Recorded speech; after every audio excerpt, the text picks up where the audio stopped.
Welcome to Language Surfers Podcast, a space with fresh waves for the mind, dedicated to create a platform where professionals from both language industry and academia can share their professional experiences, and where we also explore different career paths at different stages. So my guest for today is Anja Lordanić Mustać. Thank you for your support. This is the team effort. Thanks a lot. So, Anja, I'm really grateful to have you on the show. But before we go into our topic, let me just briefly introduce you to the audience. So, Anja is a podcasting mentor based in Zagreb, Croatia, and she's a semi-retired translator and interpreter. But she knows the importance of communication and connecting with others.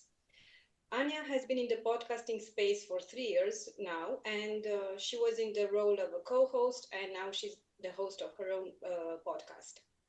Currently, she teaches freelancers and small business owners how to launch their podcasts, to stand out from the crowd, to get quality leads and clients, and also to gather a community of people with shared values and interests. So I think your mission, Anja, is something that I'm really interested in, and I think that it's also something interesting for the audience of my podcast. So thank you so much for accepting to be here. And yeah, can you tell us something more about yourself? How did you end up in the translation and interpreting, studying translation and interpreting, and why did you decide to switch your professional mission, to say so?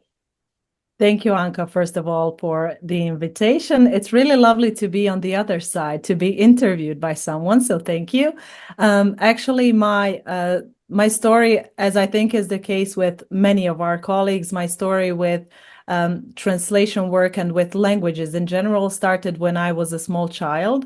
And the keywords are Cartoon Network, which is how I got started with English. So my parents would let me watch Cartoon Network at the age of, I think, 4, 5, 6, something along those lines.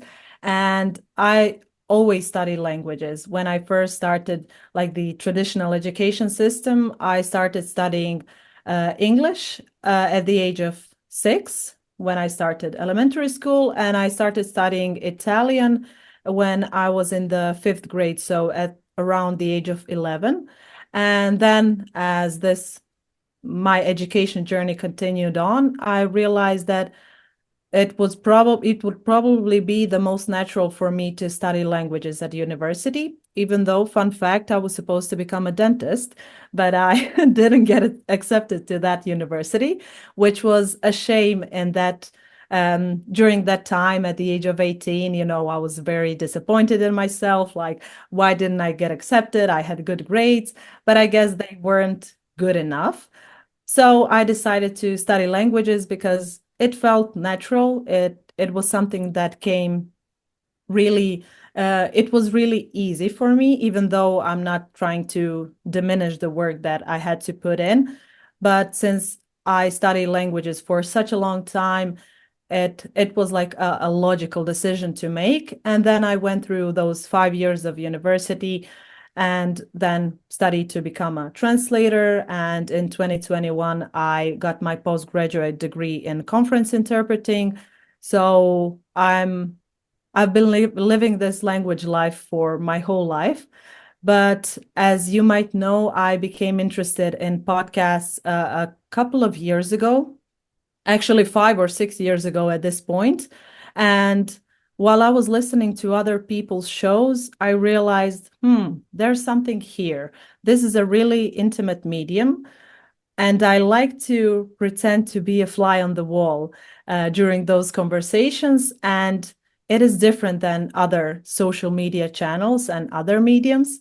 So I started basically daydreaming of launching my own podcast. So, as you know, as most of us go through this stage, I started procrastinating and wondering whether I'm the right person to do that, whether I'm equipped enough, whether I know enough, like who would listen to me.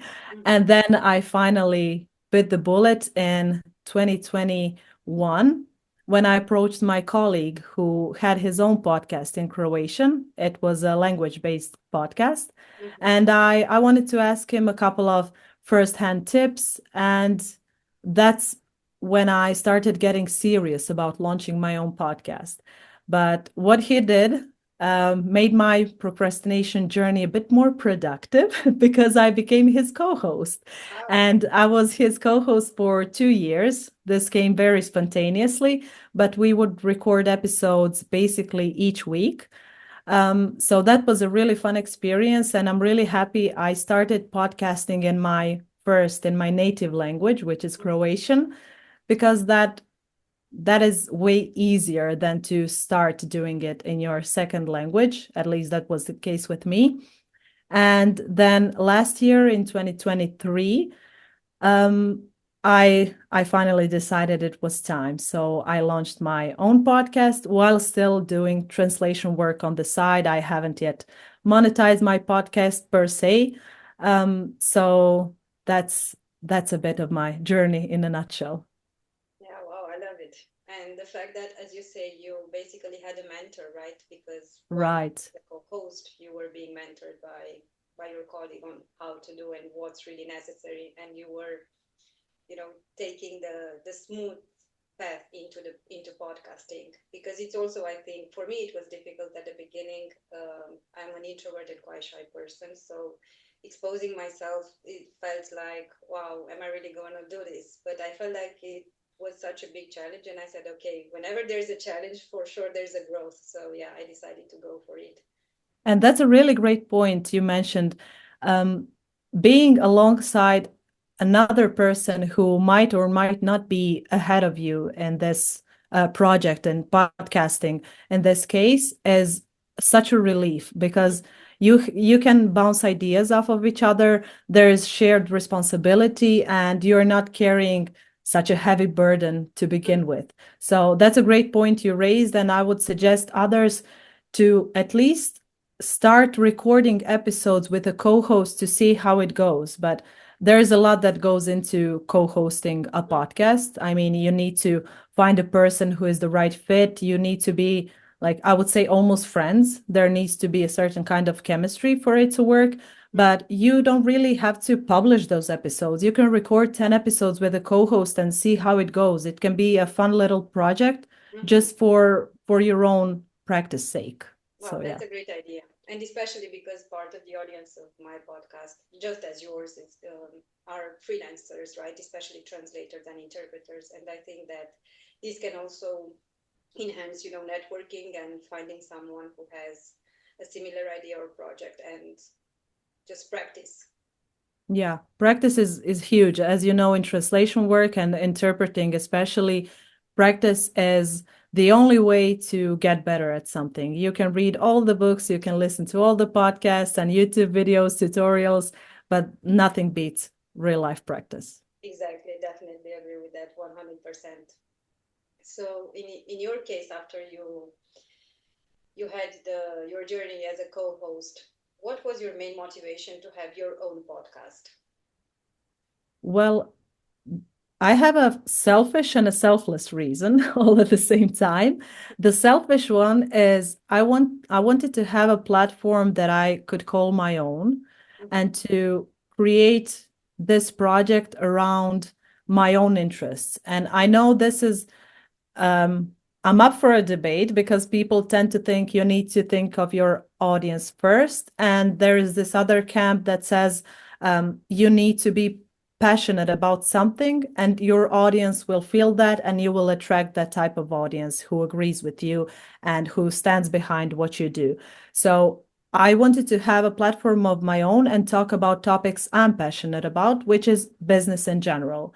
But I was aware that I needed to niche down a bit. So I decided to focus on people who are just like me, freelancers and so small business owners who are at various stages of their career. Some of them might be beginners. I've interviewed beginner freelancers who are in their year one of their journey, and I've interviewed some who have, I don't know, six-figure businesses, and all of them can bring something valuable to the table. And I wanted to have this I don't want to say power, but opportunity to invite whomever I wanted to invite to my show. And I believe that is the biggest advantage of podcasting. It is your own platform, and you get to choose whom you will invite to your show. And another a great advantage of podcasting is that those people probably wouldn't normally give me an hour of their time for free had it not been recorded. But in this case, if I invite them to my podcast, they have the opportunity to market themselves, to talk about themselves, to talk about their services, and people will get to know them in those 45 or 60 minutes much better than they would through, I don't know, LinkedIn posts or through other social media channels. Yeah, exactly. I completely agree here again with you, because I think that podcasting is a win-win situation for the three parties, because it's the host, it's the guest, and also the audience, right? Exactly. And I like win-win-win situations, Those are my favorite ones. And podcasting really brings out the best for all parties. And the audience really enjoys those conversations. Before we started recording, we talked a bit about COVID and those dire days, I would say. And people still crave that human connection. Even though we're recording online, we're now getting to know each other, and the audience will get to know you and me through this conversation, which is something that can't be done through text posts only. Yeah, exactly. I definitely agree with that. And so far from your podcasting journey, what do you think are the main challenges you faced so far? The biggest challenge, I would say, is that this is a slow burn medium. And what I mean by that is you need to be ready to be patient, and people don't like to hear that. I know. I was ready for that because, as you said, I had this advantage of being a co-host first. So I knew that the growth was slow. It was expected to be slow, but steady. I mean, growth in any case is a good thing. And I would say generally, it is better if it is slow, because then you will get a more high quality audience. They will be engaged, they will become loyal, and at some point, they might even become your fans and your clients. So I think this patience thing is what puts people off. And this is probably the reason why many give up after, I don't know, 3, 4, 5 episodes, because they see no ROI. And it is silly to expect a return on investment after 3 episodes. I mean, if you sent your CV to 10 email addresses and got 0, would you give up? Would you go back to full-time employment? Probably not. You need to be persistent. You need to keep going. And with podcasting, patience really does pay off. Patience and discipline in the end, because in my case, for example, I started a podcast like 1.5 years ago, I would say, but it's true that in 2024, this is a passion project for me, so I'm not doing it to monetize it, but it's true that I've put it like a bit on hold. So I think that discipline is really important. And also I think that in my case, right, reprioritizing tasks. For me, for example, since I'm not doing it to monetize it, like the money is not the main reason I'm doing this. Definitely, it sometimes shifts from my priority lists, right? And I think that this is also the important aspect when you start to think whether you would like to have a podcast. What's the reason, right? It's not that the fact that I do it as a passion project, it means that I'm not going to be constant or disciplined. It's just that for me it happened that I had to put it on hold for a moment, for a couple of months. But I think that motivation and discipline and slow growth definitely are keywords when it comes to podcasting. Right. And I love that you mentioned having a goal with your podcast. It certainly can be a passion project. And I think that's a valid reason to launch one. And in the end, people don't realize how much work it takes. So of course your priorities will shift, and it is difficult to keep up with the, for example, weekly schedule. That's a lot. But if you want to keep this project going, if it is related to your job, what I would suggest you or anyone do is to create a schedule that works for you. If you're able to put out episodes once a month, then keep at it once a month. That's 12 episodes a year. That's not a lot. But if you want to have a weekly schedule, then you have to rearrange your priorities and I don't know, have theme days, recording days, editing days, which is something I generally do. So I record in advance, and this is how I was able to keep up with this weekly schedule for the past 13 months at the time of this recording. So that's a lot. I know that's a lot. Yeah, that's a great tip, and that's also something that I do. I record in advance because then I edit the episodes. But it's true that sometimes you have to be very determined and have a very good schedule. But also here, I think it's relevant to know yourself and to have backup plans maybe, because you might have an idea of who your guests should be or you would like to have as guests on your show. But then when you send out the invitation, it turns out that they don't want to be on your show, or they don't have the necessary time in the coming weeks or months when you thought about inviting them. How do you handle this type of situation? What would be your advice to someone who's thinking about having a podcast and, just facing this fear of, if I send an invitation and I don't get the acceptance? If it happens once, when it's okay, but then if it happens several times, did you face this situation, and how did you cope with it? Yes. And what I would say is, I will share what one of my podcast guests shared with me. He's also a fellow podcaster. He said, aim for the no's. Aim to get a no. Make it your goal to get a no from your guest, because that means that you're probably aiming really high, which is a good thing. Mm-hmm. And I would say to people who want to launch an interview show, the same one as you and I have, is to start with your network, start with your peers. And I can guarantee you that most of those people have never been invited to a podcast, and they would be honored to be on your show. And it is really easy to keep the conversation going with someone whom you already know and with whom you've already had conversations on LinkedIn, for example. So this will just be a natural extension of the conversation you already started. So most people will say yes, and I can say that for a fact. And whenever I start aiming a bit higher, not saying that any guest is more valuable than the other, but some are really busy running their multi-million-dollar businesses. And of course, I'm not on their priority list, but I still like to aim at those sometimes because it would be really beneficial for me to have that connection. And I would want to share that conversation with my audience as well.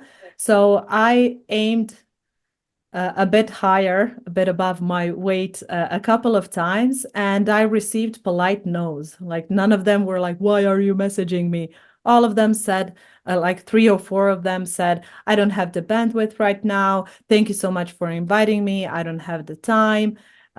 Good luck with your endeavors," and so on. So it wasn't even traumatic. So aim for the nose. That's my piece of advice. So far, I did not get any rejections, but it's true that I follow the same approach. I started with my colleagues from the universities, colleagues from the industry, and it's true that it makes it easier. That was also my experience. It makes you feel more comfortable. They're already persons you know, and for me, it was also rewarding to reconnect with them, especially with my PhD colleagues, to know where they are, at what stage in their career. So it was so rewarding to have this conversation. Exactly. There is not much downsides to it, honestly. And you know what, Anka? I have no idea why we're so obsessed with getting yeses in the first place. It's why do we settle with yeses? When no, as you said, receiving a no might be a challenge. And that's a great thing. I mean, we grow with challenges. And I can't wait for the day when those people will say yes to my show, which means that they have found time in their multi-million-dollar schedules to talk to me. That means that I have advanced to a new level of guests, for example, even though I appreciate all of my guests equally. But of course, as it with every project or industry or field, there are certain levels. And Beyonce didn't start performing on big stages, or her first concert wasn't Wembley. It was probably some, I don't know, pub or some small venue. And then she progressed on from there. Yeah, there's never a bad time to name drop Beyonce. Yeah, definitely. And I think we shouldn't put a lot of pressure on us. It's just like, everyone is just approachable. If they do have time to accept your invitation, they will. If not, definitely they will let you know. And I think that's, as you say, knocking on doors, that's a nice approach to, also face your personal limitations, to say so, right? Get out there, get out of your comfort zone. Exactly. And every time we do knock on those virtual doors, we have the chance to refine our pitch, to make it better, and to give ourselves the chance to receive a yes the next time around. Okay, what did I do wrong? Why did I get a no here? So you can examine what you can do better. So here's a quick tip. Whenever I invite my guests to my show, I use voice messages because that makes perfect sense for podcasting. And most of them don't normally receive voice messages via LinkedIn. So they're a bit intrigued. And when they hear my voice and what I have to say, I believe they think to themselves, wow, this is personalized. And they have thought about me. They took the time to record the message. And I can hear their voice and I know what they sound like. They get like the first impression of me in that voice message. And I always follow it up with a text because you're not always in the position to listen to voice messages. But I think that adds a really nice personalized touch. And voice messages on LinkedIn are only 1 minute long. So I don't go into too much detail. Wow, 1 minute is great. I enough. really like this tip. Yeah, it's really helpful.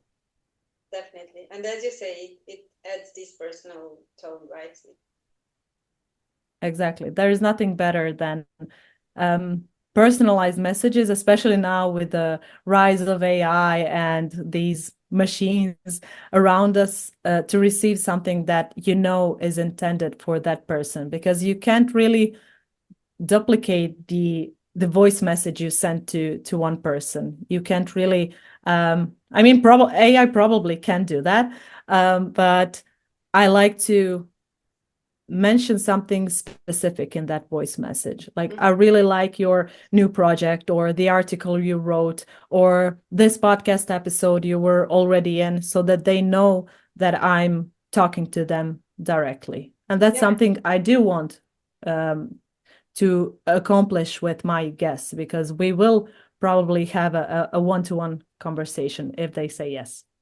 Yeah, exactly. And that's one of the other tips, if we can give to our audience, the fact that you have to research about that person that you want to invite, and to have a clear idea why do you want that person to be on your show, right? So definitely. Right.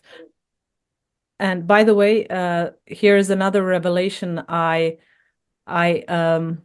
Something I've realized recently is that you can't really invite someone to your show who is not visible, who is not putting themselves online or out there for the world to see.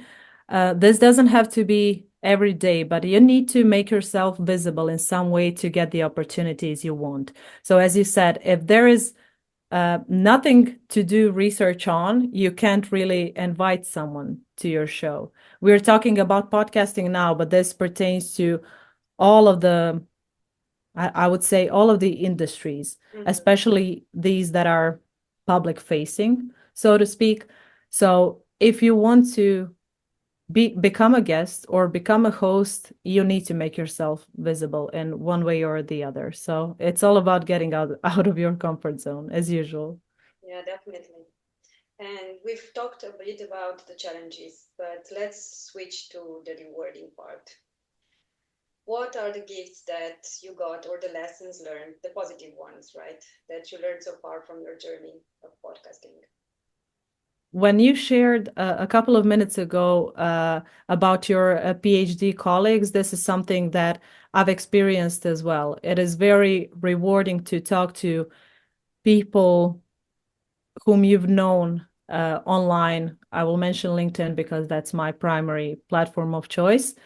We've had some back and forth. We've commented on each other's posts, but to have this kind of intimate conversation for an hour, nothing beats that. And I know I already said this, but it really does bear repeating, because when you exchange messages via LinkedIn or email, or when you meet up in person, if you get the chance at a coffee shop, it's not the same, because this kind of format allows you to go deeper and to ask questions you wouldn't normally ask at a coffee shop, because that's a bit of a different atmosphere.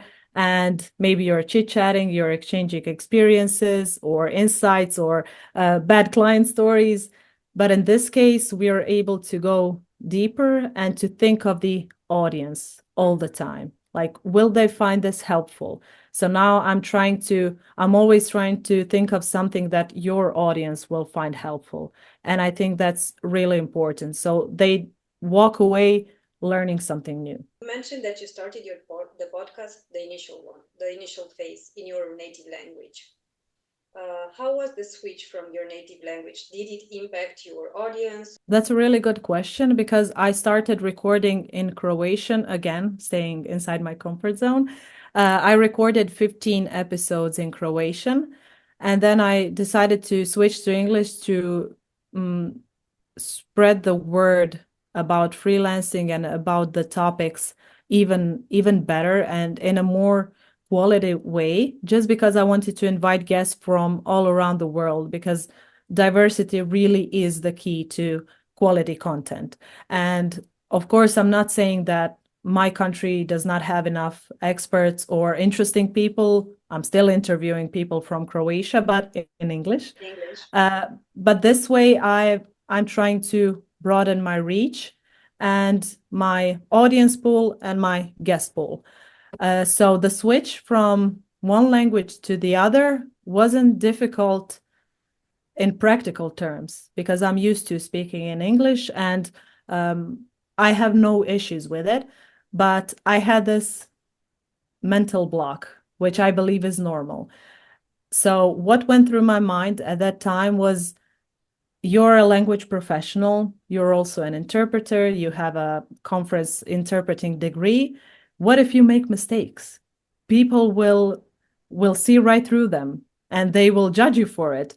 But that's not normal. I mean, everyone makes mistakes, and even people who have been speaking in their second language for decades still make mistakes. And I make mistakes in my first language as well. So that's completely normal. So that was actually the difficult part, not necessarily speaking in English or interviewing people in English, coming up with different questions in my second language, but this mental barrier and this thought, what will people think? And now that I look back on it, I mean, I did the best thing I could for my podcast, and I'm glad I got over that hurdle pretty quickly. So after a couple of episodes in English, I realized that I wasn't even thinking about it anymore. Whoever is interested will listen, and those who, I don't know, dislike my accent, or those who don't like me making mistakes, they will tune out, and that's completely fine. I think that the most important thing, and that's something that I learned when I decided whether to do the podcast video or only audio. So I was about to do it only audio, right? Because I don't want to expose myself. I don't feel confident on camera, these kind of fears. And then when I was discussing this with a friend of mine, he insisted that no, it has to be on camera. People have to see you. It's different when it's okay if you stay a bit within the comfort zone if you only publish audio. but then people want to see your face, the guest face, right? The mimics, the nonverbal communication. And for me, it was a challenge, a barrier. But then I said, okay, I'm going to do it. And as you all said, the next step for me was to reach out to my network, and that helped me to build slowly the confidence to feel okay and see myself on screen. And I think it's rewarding to see how in the end everyone supports you. Exactly. And you went all in. I love that. Not only audio, you went all into video as well. And you're one of those rare ones who does that. I was really afraid of video too. And this is something that I want psychologists to debunk. Like, why are we so scared of video? But audio is much less intimidating, at least for me. But now, after recording so many episodes, video is just part of the process. It is natural. And some people, as you said, really do like to see your body language and your guest body language on video. Even though whenever I listen to podcasts, like as a listener, I never want to see those people because I'm always doing something else. So even if the podcast was published on YouTube in a video format, I never watch the video because I don't know, cooking or ironing my clothes or going outside. So I'm not a fan of video podcasts. I will never sit down and watch an hour of a video podcast, but I see what your friend wanted to say, because that really is like the ultimate human experience, video and audio. So the audience gets the best impression of you. So I fully support it. And I think it also allows the audience to decide, right? Because as you say, when you listen to podcasts, you know that maybe you have a walk, you're going to have a walk, or you have to prepare dinner for your family or whatever it is, or you're just going to listen, even though you have the option to look at video. But at least it's an option that you give to your audience, right? Because sometimes I feel like I do want to see people interacting. It's like I'm so bored sometimes to just hear voices. I want to see those people. I think that for me, this was the argument that convinced me to say, let the audience decide how they want to watch or listen to your podcast. But that's a great point. Give them the option.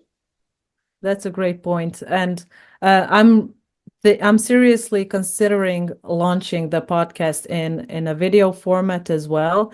But this requires some more logistics and more editing, more work.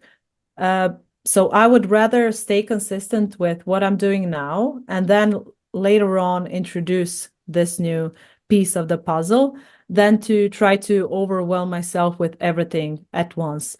So ideally, in my case, I would like to outsource the video bit, but we'll see where it goes. Really interesting. We keep talking about these struggles and challenges, but why people really come are the conversations and the content. Mm-hmm. So whatever we are struggling with, it's mostly internal and self-imposed, which is a shame because we keep procrastinating our projects and dreams because of it. So yeah, just a quick thought I had. Now I would like to go into the next level of our conversation. So we've talked about challenges, rewards, but now you are prepared to help others, start their journey.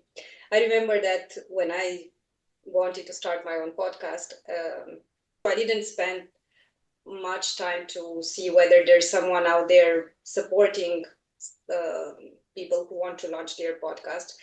I know I talked with a friend and I received a Christmas book, a Christmas gift to how to launch your own podcast. So this book was my my launching stone, to say so. Nice. But I'm really glad that you are doing this for people out there who want to start their businesses, to launch their podcast, especially for translators, interpreters. So when someone considers to launch a podcast, what do you think would be the main considerations, the core ones they should keep in their mind? You mentioned this at the beginning of our conversation. Why are you doing this? And I know this is really annoying. Know your why. Everyone says that, but I explain it through goals. Which is your number one goal with the podcast? Is it to create meaningful connections, as is the case with the two of us? Is it to get clients? Is it to get brand awareness? So you can have, ideally, you would have one goal because that's the easiest to follow, but you can have multiple goals with your show. You can also aim to connect with people and to generate more income through your podcast. That's completely valid. But knowing why you're doing it will make it easier to keep up with it on a weekly or a monthly basis. So that would be my number one tip. The second tip would be to know thyself, as you said. I know myself, I know my schedule, and take the time to see whether you have an additional, I would say 30 minutes in a day to dedicate to podcasting. This can come in the form of researching your potential guests. This can come in the form of recording your episodes, outlining your episodes, trying to edit your episodes, because with time you will get faster, but at the beginning everything takes hours, and that's completely normal. So see what your schedule looks like right now and try to see whether you're wasting time somewhere. Do you have, for example, email templates, which I know some of us have and some of us don't?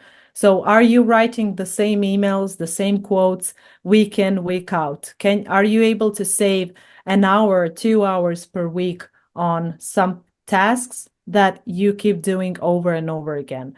I'm not trying to be a productivity guru now, but it really does come down to knowing your schedule, knowing how you work, and in the end, what your energy levels look like, because we don't work the same in the morning, in the afternoon, and in the evening. So I like to have, for example, when it comes to my schedule, I like to have recording days. So I don't record on Mondays and Fridays. So whenever I send my guests my calendar, they physically can't book in Mondays or Fridays, because I intentionally wanted to have those days without any calls. So I normally record in the middle of the week. And since my weeks are pretty, I would say, dynamic, and they usually differ one from another, I edit those episodes as well in advance as I can. So I don't normally have theme days in terms of editing, outlining, researching, but I do have recording days because it is not only my schedule we're talking about my guest schedule. So I would say those two things, having a goal and analyzing your schedule, are the two most important things. Yeah, I like them. And I want to ask you another question, considering your background as a translator and interpreter. So there are colleagues of ours in the field that only work as translators, right? Not as interpreters. The fact that you worked as an interpreter, do you think it made it easier for you to step out into the podcasting industry? Or what advice would you give to those colleagues of ours that are only translators, right? So they are not that familiar with speaking or, getting in live interactions. They just do translations from their home.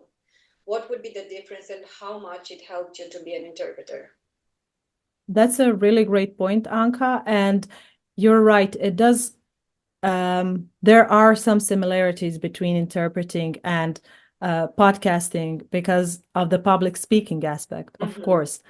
And during my postgraduate studies, we had a lot of practice, and we spent a lot of hours in the booth. Actually, it was more online because COVID had just started, which was unfortunate, but still I had to put myself out there and start interpreting, learn how to interpret effectively alongside my colleagues, some of which became my friends. But it was very challenging. And now I would say this podcasting bit, in terms of public speaking, is much easier because it comes more naturally to me. And I believe that is the case for a lot of our colleagues, because when you're interpreting, you're doing 10 things at once. 10 things at once are running around your mind. But while you're recording, for example, interviews with your friends or colleagues, peers, clients. In that case, you're just following the flow of the conversation, and that comes more naturally to us than interpreting, which requires, I believe, more practice. So I really admire those active interpreters. I really do, because I haven't done much official interpreting work throughout my career. But I don't know why, for some reason, people are scared of podcasting, of being interviewed, of interviewing other people. So to those translators who, for example, only work from home and don't have that much speaking experience, you can always try to join some, I don't know, co-working groups. You can put yourself out there in different ways. You don't necessarily have to launch a platform of your own right away. You can practice those skills beforehand. And as I said before, you can always create 5 mock episodes with a colleague of yours whom you're friends with, or who supports you, as you said. Yeah, that's so such a it great is much idea. easier to start. Yeah, that's such a great idea. I really love it. Thank you. Yeah, I hope that I was able to be as practical as possible. Yeah, and I think that both of us speak from our experience. We started in a different manner, so I think that also allows the audience to see or to think which is the best option for them. And I think it's great that we have different starting journeys, right? Yeah. We all start at different points, basically. Some people have grown up in bilingual families and they have an unfair advantage. But I have an unfair advantage in so much as I started watching Cartoon Network at the age of 4, and maybe some kids weren't allowed to watch TV until the age of 10. So we all have different starting points and different backgrounds, different cultures. But the most important thing is to grow as much as you can in alignment with your financial situation, with your background, with your family situation. So you don't really need to follow someone else's blueprint to the T. That's impossible anyway. Exactly, yeah, exactly. And tell us a bit more, how are you helping others launch their podcast? Well, that's a simple question, but I will try to keep it brief, because as we mentioned before, podcasting is really a slow burn process. So I'm still, to be completely honest, I'm still looking for a way to make this message or this project attractive to people, because it is not, I wouldn't be able to sell anything if I were to say this is going to take you months. This is a slow burn process. I mean, of course, it's nice to be honest, but I still need to make this message as attractive as possible. So I'm helping others to launch their podcast step by step, week in, week out. So at the moment, I'm running my 4-week group program, and I realized that you can do wonders in 4 weeks. So we cover a different topic each week. We meet for an hour live, online, but live. And I realized that there is something really powerful about group work, because you want to show up, you want to listen, you want to participate. And I try to make those sessions as workshop-like as possible, because those passive lessons tend to be, I mean, passive and boring. So we've all been through those, I don't know, self-paced courses, and they have their place. I've bought many of them, but it's really difficult to stay disciplined for most of us when you're alone. But when you're in a group setting, even if there's only 3 or 4 of you, you will go much further than compared to what you would do by yourself. So that's how I'm helping my clients right now. And I like to keep things digestible and concise and to the point, because podcasting, this is again something I won't include in my messaging, but I will tell you, podcasting has many different elements and facets and a lot of data you can focus on. So it is very complex, but my mission is to make it easy to understand and easy to implement, because in any case, you will iterate as you go anyway. So you can't make it perfect before you start. You will make it the best it can be, and it will never be perfect, only once you start doing it. And having this type of programs, the ones that you offer, I think are a great advantage for people who want to start launching their podcast and not feeling alone, right? There are solutions out there, and I think that that's the beauty of online networking as well, right? Yeah, and as you said, going through it alone is much more difficult. And when you're in good company and those people who decide to launch their podcast, they're mostly similar people. You know what I mean? They have they're ambitious. They want to add something new to their plate and they want to grow their business, which makes them naturally eager to work, eager to participate, and eager to learn. So when you offer something like this, you attract people who want to put in the work. So I would say that I have high quality clients who are focused on their business growth and want to invest in CPD, which is very important. Definitely. And I think that here you have a very valid point in the fact that you are growing a community, right? Because in the end, not feeling alone and being part of such a group with multiple groups in the end, I suppose that growing a community comes as a natural side effect, a positive one, right? Yeah, you said it very nicely, and that wasn't my intention at first, but as you said, it's only natural for a community to start growing when you're a host of a show, when you're gathering all of those people together, even unintentionally, and when you're hosting certain programs, workshops, courses, of course, there will be a community. It might be small, but still those people are very valuable and they get to know each other as well, which is an added bonus. The host in any capacity sometimes tends to forget what it's like to be a beginner again. So when you have this group of people who are in the same boat as you, they might understand you better than the host themselves. I'm trying to put myself in the shoes of my clients as much as I can, but they understand each other better than I do because it's only natural that I'm a couple of steps ahead of them.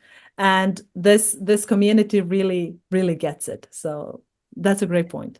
Yeah, and I think that here the role of yourself as a host for this community too, it's simply to create a space for you to, guide from your experience, but then in the end it's creating the space for the other ones to share their own challenges and, the energy. Because at the beginning you have a lot of energy, you want to start, but then as you start, sometimes it's like, I need a bit of more support here. Yeah.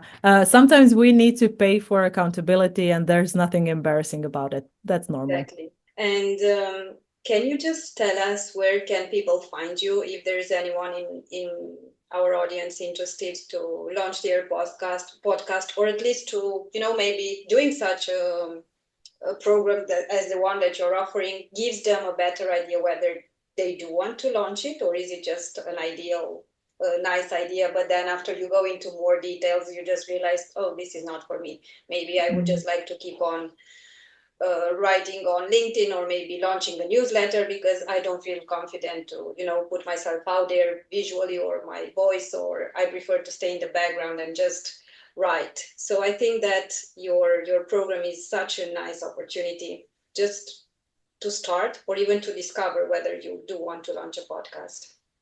So where Thank can you, people Anka. find you? They can find me on LinkedIn, and I can say my name, but it is very complicated for foreigners. It's Anja Lordanić Mustać, but I'm sure Anka will put the link in the show notes. Definitely. And the second place would be my free podcasting masterclass, which is perfect for what you described. You described it perfectly, actually. So it is for those who are not really sure whether they should launch their podcast, whether they're ready or not just yet, but they can take a look at my free podcasting masterclass, which I held a couple of months ago. And I wanted to record it for those who are undecided at the moment. So it is 30 minutes of me talking and talking about my journey and the benefits of podcasting. And I shared some practical tips about podcasting. And there's the additional 30-minute Q&A session. So people who participated in that masterclass live got the chance to ask me some questions. So you will definitely learn a thing or two, and you can pick it up from the second link in the show notes that Anka will share. Before we end up the interview, I just wanted to ask you about thinking about our colleagues, translators, interpreters, or even project managers, right? Because in our field we have a great variety of roles. Do you think that podcasting is also something that would help them market their services? Because as you said at the beginning, you have to know the goal why you are launching the podcast. But how can podcast help freelancers, project managers, translator, interpreters market their services? You know, it's the same thing as studying to become a conference interpreter, to become a court interpreter, to go through an additional course, I don't know, getting a TRADA certificate or something along those lines. All of those things will make you stand out from the crowd. And podcasting is that thing in the marketing world. So I think that is the best way to describe it. Because think about it, how many translators actually have podcasts? And even if there were 30 podcasts about translation, that is still not a lot. Imagine how many translators or direct clients or agency clients are out there, and you're one of those few ones who has a podcast. And that will definitely make you stand out from the crowd and show your agency clients or direct clients and even your peers that you're passionate about it, that you found the time in your schedule for this. Maybe it's a passion project, it might be a paid project, a strategic project, but it definitely is an advantage inside the industry you're in. Yeah, definitely. And I always like to think about, because I was in the academia before switching into the industry. So I always have my students in my mind, right? So I think that launching podcasts and even sharing from your own experience, right? Like marketing your services while you share your own experience, how you started, how it's going, and so on. Maybe how you decide to specialize in a specific field, or how you switch from one industry to the other, or how you add, maybe you start as a translator, but then you also add interpreting.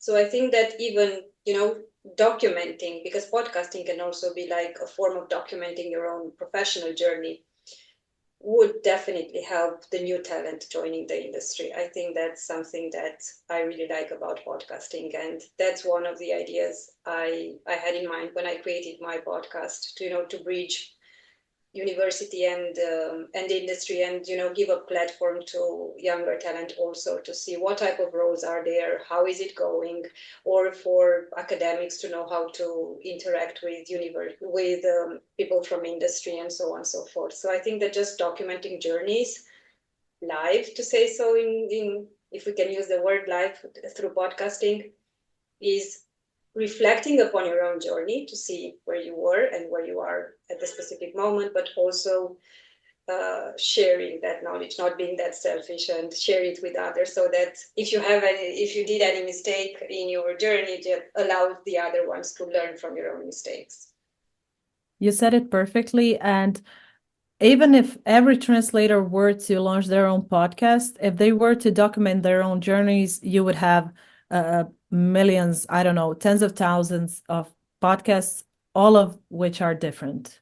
So none of them would be the same. If you're documenting your own journey, and even if you had an interview show, there is something different about you compared to your colleague. So there is virtually no competition. So you said it perfectly. Yeah, especially because each story is unique. And I was thinking when I started my podcast, like, okay, so what value can I bring? So apart from the fact that each story is unique, I think that each podcast host has a different vision.